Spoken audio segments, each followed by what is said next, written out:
Hai salam bismillah, Cez. Apa pula? Singgah sekejaplah. Kontinu nota 5 fungsi psikodinamik ikut lensa Islam yang kelima iaitu sedar dan tidak sedar. Conscious dan unconscious yang membentuk identitas dan perilaku individu. Sedar. Ini tentang perasaan, fikiran dan pengalaman yang kita kenali dan akui. Tidak sedar tempat rahsia bagi kenangan dan keinginan yang kita tak sedar berkaitan dengan nafs dan roh dalam Islam.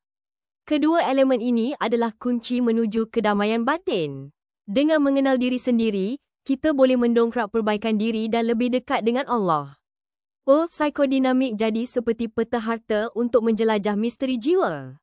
Mengelola kedua aspek ini dapat membawa keseimbangan dan kedamaian batin, mendekatkan diri kepada Allah dan menjalani hidup yang lebih berarti.